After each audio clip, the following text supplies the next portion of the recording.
doggy. So, I might get this mask off my face. I might consider making me a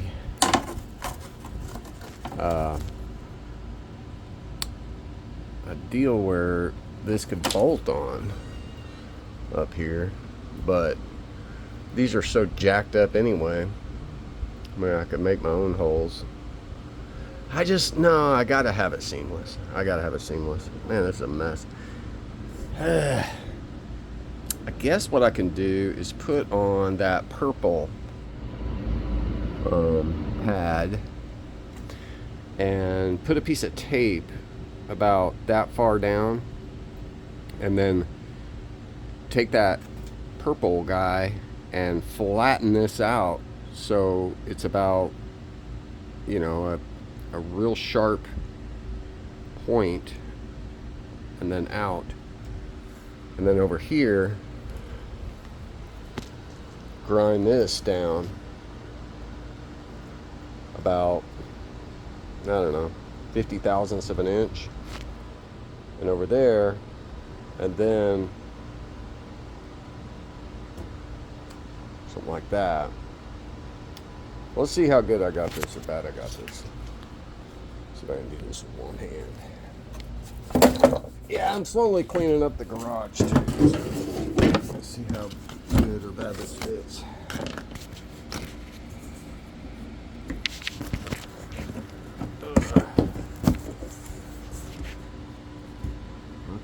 That lined up over there, that lined up over here.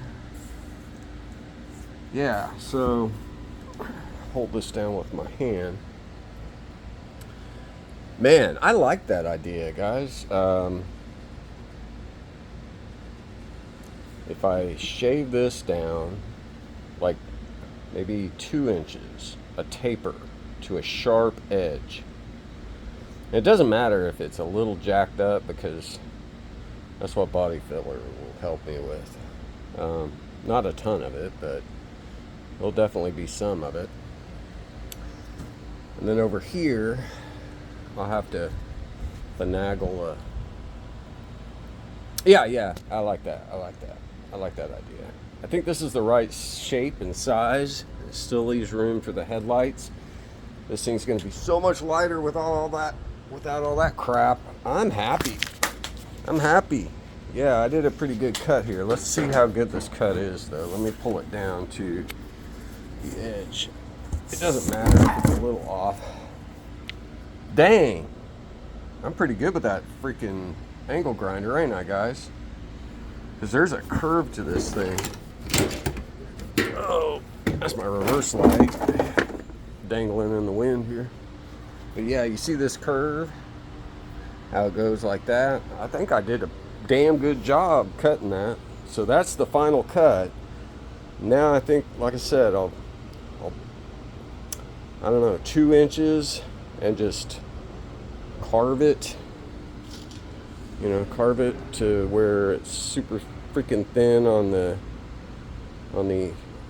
tip, and then over here take it down 50 thou out to about 1 inch. Hopefully it will leave me a divot there. Panel bond, maybe some screws to hold it while I panel bond it. I actually want to do the body work to this when it's on the car, as opposed to try to get it right when it's not on the car.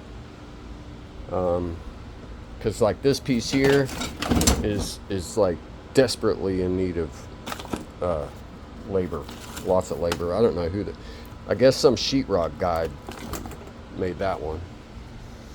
Yeah, car's sitting a little high, but the front end's lifted up a little bit right now. Yeah. Now I gotta finish one thing. Well, I did actually finish one thing. I got this damn door done today. Now I'll work on this side. Just a little at a time. I don't have enough. I need a whole roll of this stuff to do this job correctly. I mean, I might be able to get it started though. Get it mounted in 3 points. 1, 2, 3. Just get it mounted and solid with resin and glass. I'm really liking this idea, guys. Nobody's gonna know what the hell year this is. I could pull up to any car show, and people will look at this and say it's a 73. It's a 73 because it's got a chrome bumper on the back and not on the front. I might even think it's older than that because this is a 68 dash. That's similar to a 73. And these panels will cover up these holes.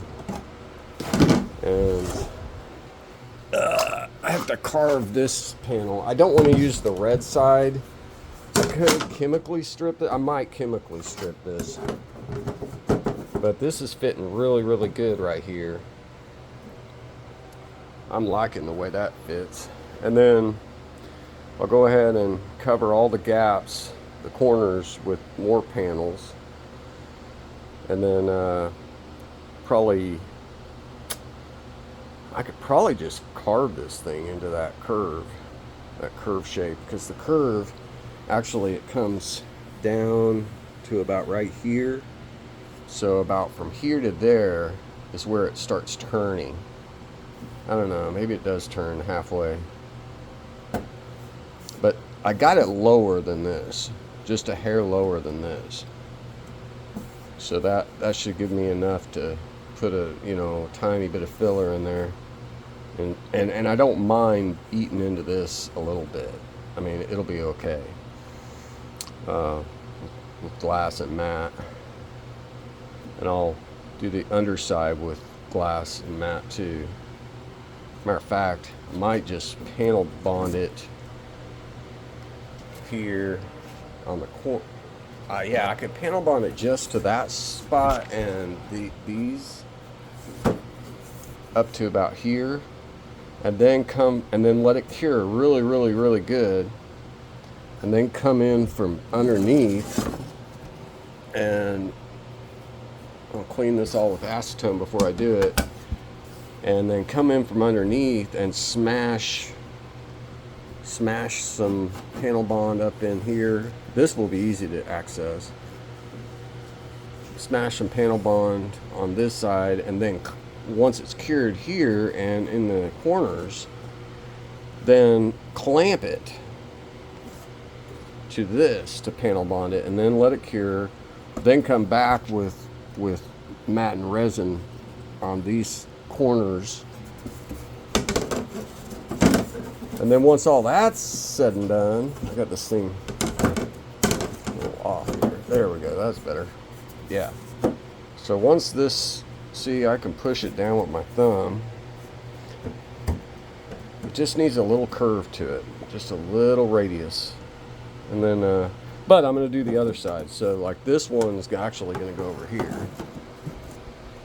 That way I don't have to jack with the red paint at all. I don't have to waste any time with it. I'll just put the bare side with the fiberglass. And that's actually good because the fiberglass will adhere better to the filler, the talc and resin that I'm going to use to, after I get the matte and glass around the edges. And I got some chopped, this stuff here. So this is fiberglass chop, and so I can use that in the seams, along with some talc and resin, to make some basically homemade Bondo hair. Actually, I think it'll be just fine with just the chop and the resin for after it panel bonds to get this stuff. Well, I'll have to use one strip from underneath, but from the top I'll just tuck in that matte, that chop and resin. Damn, it's a long ass video. Alright, I'm out here. You guys, if you're interested, keep watching. And yeah, I'm starting to clean up the garage. I got this side over here pretty clean. Now I'm going to work on this side, get it cleaned, because I need more room. Then I can move the car over about a foot, and it'll give me more room on both sides. And actually, without the rear end, it's actually pretty nice because I got more room to work with the garage door open now. I mean, closed.